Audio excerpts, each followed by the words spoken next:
Students, हम पढ़ रहे थे लॉ ऑफ मोशन। क्या पढ़ रहे थे? Law of motion. और हमने पढ़ा था F का फार्मूला क्या था? m into v minus u over t। ये पढ़ा था F is equal to m v minus u over t। यहाँ पर u आपकी क्या है? इनिशियल वेलोसिटी, t क्या है आपकी? फाइनल वेलोसिटी, सॉरी v क्या है? फाइनल वेलोसिटी, t क्या है आपका? Time period, m is the mass of object equal to m into a। यानी कि सेकंड लॉ क्या कहता है? Force is the product of mass into acceleration. अगर हम किसी ऑब्जेक्ट के ऊपर फोर्स अप्लाई करेंगे तो वो किसका प्रोडक्ट होगा? मास इनटू एक्सेलरेशन। तो फोर्स का फार्मूला क्या होगा? m into a। क्या होगा? m into a। इसकी यूनिट निकाली थी हमने। मास को किसमें मेजर करते हैं? kg। और एक्सेलरेशन की क्या आती? मीटर पर सेकंड स्क्वायर। तो इसकी f की यूनिट क्या बनेगी? kg metre second minus 2। Second का क्या हो गया? माइनस 2। और इसका दूसरा नाम है n। इसको लिखते हैं न्यूटन। इसका मतलब कि हमने कितना फोर्स लगाया? 5 न्यूटन। कितना लगाया? 5 Newton. n is the unit of force, SI unit of force. और 1 न्यूटन किसके बराबर होता है? 1 kg मीटर पर सेकंड स्क्वायर। क्लियर है?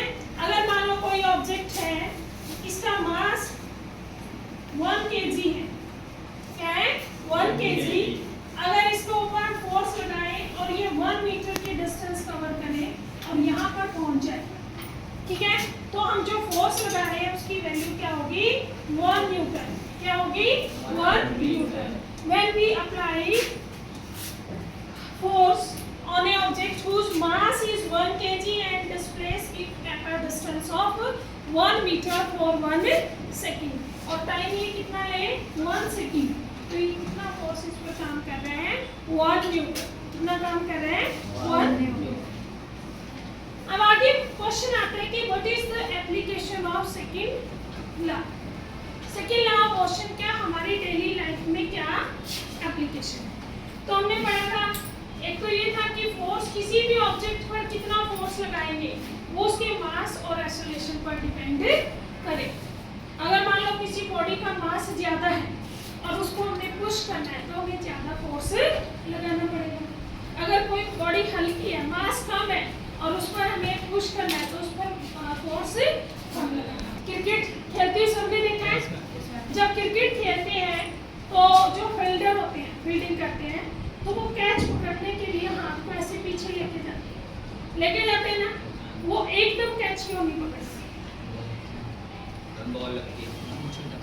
अगर मान लो एकदम बॉल को रोको, कभी आपने भी रोका होगा, तो हमारी जो हथेली है, हाथ पे दर्द होता है, चोट लगती है ना, तो वो ऐसे इसलिए लेके जाते हैं क्योंकि बॉल जो है बड़ी हाई स्पीड से आ रही है। किससे आ रही है? हाई स्पीड से। तो यहाँ से यहाँ तक ले जाने में वो उसका टाइम पीरियड इंक्रीज कर देते हैं ताकि उसकी वेलोसिटी धीरे धीरे जीरो। और अगर आप एकदम उसकी वेलोसिटी जीरो कर दोगे तो उसका इम्पैक्ट क्या होगा? ज्यादा। इम्पैक्ट क्या होगा? ज्यादा। तो इसीलिए फील्डर अपने हाथों को पीछे लेके जाता है to increase the time period to reduce its velocity to zero. तो ये हमारी डेली लाइफ में क्या है? एप्लीकेशन। क्या है? एप्लीकेशन। समझ में आ गया? इसी तरीके से छोटी सी एक बुलेट है, जब बूंद से निकलती है ना, तो उसका मास क्या है? बहुत ही कम, पर उसकी स्पीड क्या होती है? बहुत ही ज्यादा। तो उसका इम्पैक्ट क्या होता है? इतना ज्यादा कि वो एक पर्सन को किल भी कर सकता है। तो यानी कि कोई फोर्स कितना लगाएगा ऑब्जेक्ट, उसका इम्पैक्ट क्या होगा? वो डिपेंड करेगा उसके मास और उसकी वेलोसिटी। क्वांटिटी क्या बोला था? मोमेंटम। क्या बोला था? मोमेंटम। क्लियर है? अब इसके ऊपर हम न्यूमेरिकल करते हैं। A constant force acts on a object whose mass is 5 kg। ये ऑब्जेक्ट है, इसका मास है 5 kg। ये कह रहे हैं इस पर एक फोर्स लगाया। क्या लगाया? फोर्स। For duration 2 second. कितने समय के लिए? 2 सेकेंड के लिए। कितने समय के लिए? 2 सेकेंड के लिए। और इसकी ये कहता है एक ऑब्जेक्ट है, आराम से चल रहा था, उसके ऊपर हमने क्या लगा दिया 4, कितने समय के लिए 2 सेकंड के लिए, और उसकी स्पीड को बढ़ा दिया, वेलोसिटी को बढ़ा दिया 3 मीटर पर सेकंड से कितना 7 मीटर पर सेकंड। तो ये पूछ रहा है कि आपने कितने न्यूटन फोर्स लगाया होगा, क्वेश्चन पूछ रहा है कितने न्यूटन फोर्स लगाया होगा। अब फॉर्मूला फोर्स का हमने क्या बताया था, m v minus u over t, m v minus u over t। मास कितना है इसका, v की वैल्यू, u की वैल्यू 3 और टाइम 7 माइनस 3 4, 5 into 4 over 2, 2 2 जा 4, m कितना हो गया 10 न्यूटन, कितना हो गया 10 न्यूटन। कोई दिक्कत यहाँ पर, हमने कितना फोर्स लगाया उस पर 10 न्यूटन। सेकंड के लिए लगा दिया जाए, टाइम पीरियड कितना लगा दें 5 सेकंड, तो इसकी फाइनल वेलोसिटी क्या होगी, 3 से जैसे 7 हुई थी ना, अब ये पूछ रहे हैं इसकी फाइनल वेलोसिटी क्या होगी। फोर्स देखो कितना है 10 न्यूटन, कितना है 10 न्यूटन। टाइम पीरियड अब हमने लेना है 5 सेकंड, कितने समय के लिए और लगाना है 5 सेकंड। इनिशियल वेलोसिटी तो वही रहेगी 3 मीटर पर सेकंड और मास भी वही है 5 kg। अब हमें चेक करना है कि फाइनल वेलोसिटी क्या हो जाएगी, v क्या होगी, वही फार्मूला लगाओ f का, क्या है m v minus u over t। f की वैल्यू कितनी है 10, यहाँ 10 रखो, मास कितना है 5, v हमें निकालना है तो v रखो, u की जगह रखो, 5 से 5 कैंसिल, ये हो गया 10 is equal to v minus 3, minus 3 को इधर ले आओ तो 10 प्लस 3 हो जाएगा v, तो कितना हो गया 30 इज इक्वल टू v, यानी कि आपकी अब वेलोसिटी कितनी हो जाएगी 30 मीटर पर सेकंड, 30 मीटर पर। ये कह रहा है अगर फोर्स 2 की बजाय कितने 5 सेकंड के लिए लगाएंगे तो उसकी फाइनल वेलोसिटी 7 की बजाय कितनी हो जाएगी 5 मीटर 30 मीटर पर सेकंड। क्लियर है, कोई कंफ्यूजन? एग्जांपल है 8.2, ये कह रहे हैं which would require greater force। मान लो एक ऑब्जेक्ट है मीटर पर सेकंड, ये ए ऑब्जेक्ट है, दूसरा है बी जिसका मास है 4 kg और एक्सेलरेशन इसमें प्रोड्यूस करनी है 2 मीटर पर सेकंड स्क्वायर। समझ में आ गया? देखो दो ऑब्जेक्ट हैं ए और बी, ए का मास है 2 kg और बी का मास है 4 kg। ए पर हम एक्सेलरेशन कितनी प्रोड्यूस करनी है 5 मीटर पर सेकंड स्क्वायर और बी में करनी है 2 मीटर पर सेकंड स्क्वायर। तो पूछ रहे हैं कि कौन से में फोर्स ज्यादा लगेगा, ठीक है। मान लो इसका फोर्स क्या है 1, फोर्स का फार्मूला क्या होता है m into a, mass into acceleration. Mass कितना है 2 kg, एक्सेलरेशन कितना है 5 मीटर पर सेकंड स्क्वायर, तो 5 2 जा 10 kg मीटर पर सेकंड स्क्वायर, या आप कह सकते हो 10 न्यूटन। तो पहले ऑब्जेक्ट में हमें फोर्स कितना लगाना पड़ेगा 10 न्यूटन, कितना लगाना पड़ेगा 10 न्यूटन। इसी तरीके से सिमिलर F2, बोलो फार्मूला क्या बनेगा मास इनटू एक्सेलरेशन। अब मास क्या रखोगे, एक्सेलरेशन क्या रखोगे 2 मीटर पर सेकंड स्क्वायर, तो 4 2 जा 8 kg मीटर पर सेकंड स्क्वायर। तो F2 की वैल्यू कितना हो गई 8 न्यूटन। तो कौन सा फोर्स ज्यादा है F1, कौन सा ज्यादा है F1। तो यानी कि ए ऑब्जेक्ट रिक्वायर्ड मोर फोर्स, ए ऑब्जेक्ट में एक्सेलरेशन प्रोड्यूस करने के लिए हमें ज्यादा फोर्स लगाना। क्लियर है? Moving with the velocity of, एक मोटर कार है जो मूव कर रही है, वेलोसिटी है 108 किलोमीटर पर आवर। इस वेलोसिटी से एक कार मूव कर रही है, बस मोटर कार जिसके अंदर पैसेंजर बैठे हैं। ड्राइवर ने ब्रेक अप्लाई किया और इसको रोक दिया, ब्रेक अप्लाई किया और इसको रोक दिया। इसने रोकने के लिए टाइम लिया 4 सेकंड। क्या टाइम लिया? 4 सेकंड। ये बात समझ में आई? मोटर कार है जो इस स्पीड से चल रही है, यानी कि initial velocity 108 kilometre per hour. Driver ने ब्रेक अप्लाई किया कार को स्टॉप करने के लिए, मोटर कार को, और उसने 4 सेकंड लिया स्टॉप करने के लिए। अब कार जब रुक जाएगी, मोटर कार रुकेगी, तो उसकी वेलोसिटी, फाइनल वेलोसिटी क्या आएगी? 0। क्या बनेगी? 0, क्योंकि वो क्या हो गई? स्टॉप। क्लियर? और ये कह रहे हैं कि कार, जो मोटर कार है, उसका मास 1000 kg है विद पैसेंजर। कितना है? 1000 kg। कि उसमें जो यात्री बैठे हैं, ड्राइवर है, सबका मास कितना है? 1000 kg। तो ये कह रहे हैं कि ब्रेक को कितना फोर्स लगाना पड़ा होगा मोटर कार को स्टॉप करने के लिए। हमें क्या निकालना है? फोर्स। पहले देखो, यहाँ किलोमीटर पर आवर है और टाइम क्या है? सेकंड। तो हमें इसको किस में चेंज करना पड़ेगा? मीटर पर सेकंड। तो मैंने आपको बताया था शॉर्ट में, इसको 5 से मल्टीप्लाई करो, 18 से डिवाइड। समझ में आ गया? 18 की रहेगा 30 मीटर पर सेकंड। क्लियर है? 30 मीटर पर सेकंड। अब फोर्स का फार्मूला लगाओ। क्या फार्मूला होता है? जल्दी बोलो। m into v minus u over t। m into v minus u over t। मास कितना है अभी? 1000 kg। कितना है? 1000 kg। अब v कितनी होगी आपकी? फाइनल वेलोसिटी 0 माइनस u कितना है? 30, और टाइम कितना लिया? 4। ये मीटर पर सेकंड है और ये अभी क्या है आपकी? सेकंड। टाइम कितना है? सेकंड।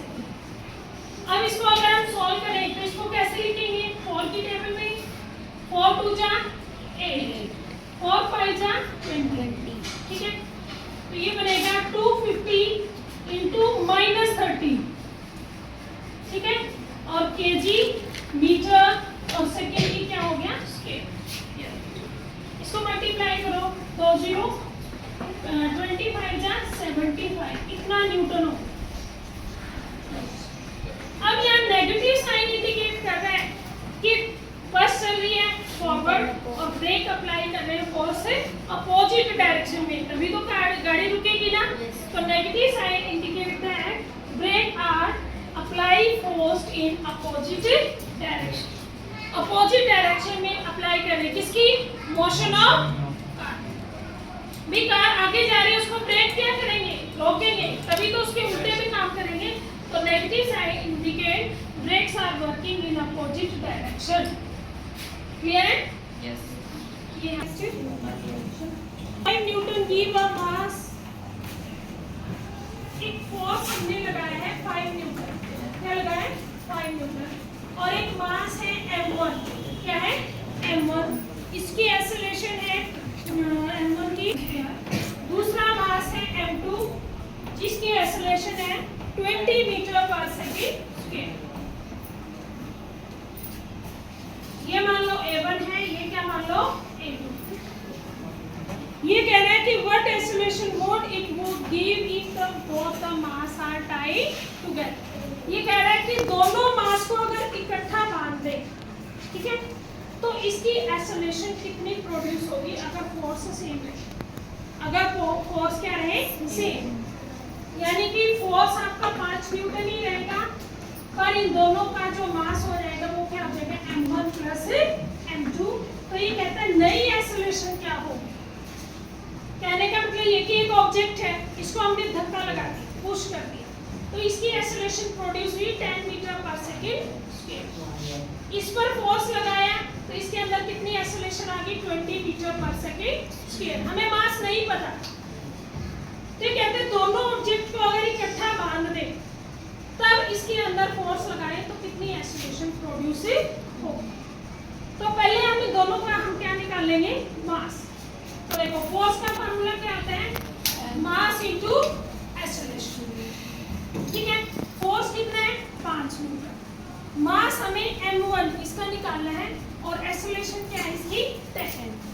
अब ये बताओ ये 10 इधर मल्टीप्लाई में इधर आके क्या हो जाएगा डिवाइड में, तो 5/10 ये क्या बन गया मास आपका 5 के टेबल में 2 पे, तो m1 कितना बन गया 1/2 kg। बोलो यहाँ तक कोई दिक्कत? अब दूसरे में देखो वही फोर्स क्या हो गया मास इनटू एक्सेलरेशन। मास इसका हमें नहीं पता, इसका कितना है m2 और इसकी एक्सेलरेशन कितनी है भाई 20 और फोर्स कितना है भाई सेम 5।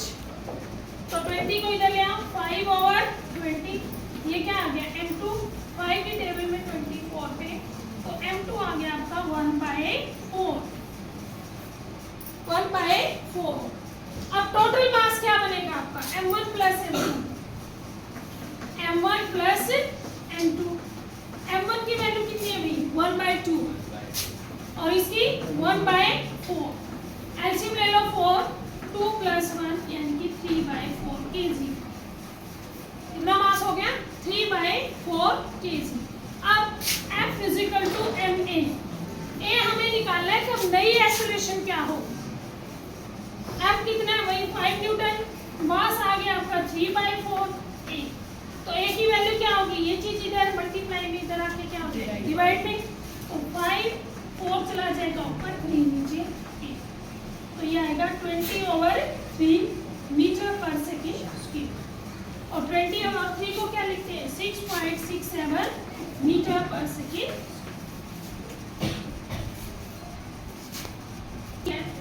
फोर्स कितना था 5 न्यूटन, मास क्या मान लिया m1, ए कितनी दी है 10 मीटर/सेकंड। फार्मूला लगा दो F = ma। तो m का फार्मूला क्या हो जाएगा F / a यानी कि 5 को 10 से डिवाइड कर दो, ठीक है। 5 / 10 तो लिखना आ गया 1/2 kg। इसी तरीके से यहाँ पर 5 m2 निकालना है 20, तो m2 की वैल्यू क्या आ गई 5/20 यानी कि 1/4। अब कह रहे हैं कि दोनों को अगर इकट्ठा मान दें तो इस ऑब्जेक्ट का मास क्या रहेगा m1 + m2 1/2 + 1/4। एलसीएम कितना आ गया 4, 2 के टेबल में 4 2 पे आता है, 2 1 = 2 + 1 3/4 kg। अब फोर्स कितना है 5 न्यूटन, मास हो गया 3/4 kg। ए निकालना है तो ये इधर जाएगा 4 ऊपर 3 नीचे 8 फिट के आपका आ जाएगा 20/। क्लियर है? एग्जांपल 8.5 ये ग्राफ देखो, इसमें ग्राफ दिया हुआ है, इधर है टाइम इन सेकंड और इधर है आपकी वेलोसिटी इन मीटर पर। आपकी यूनिट है 0 5 10 15 20 25 और इधर है 1 2 3।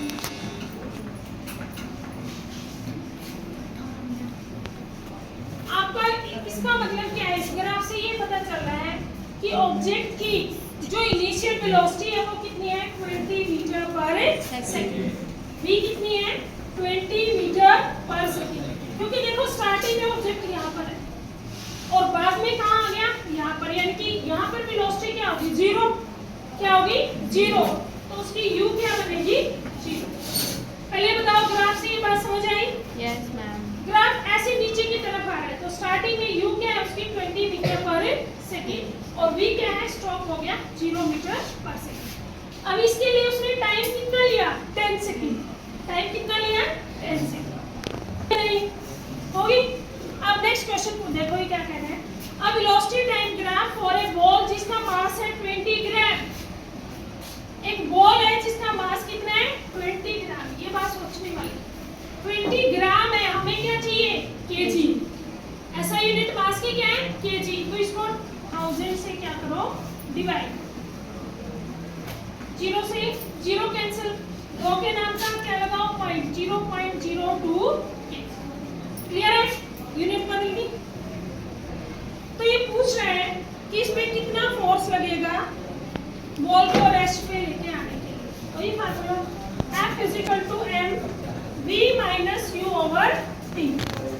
मास कितना है 0.02, v कितना है 0, u कितना है 20 और टाइम कितना लिया उसने 10। क्या 0.02 ये -20 और नीचे कितना है 10 की टेबल में 20 -0.04 इतना फोर्स निकालना। क्लियर है? तो ये सारे एग्जाम्पल आपने कर लेने हैं।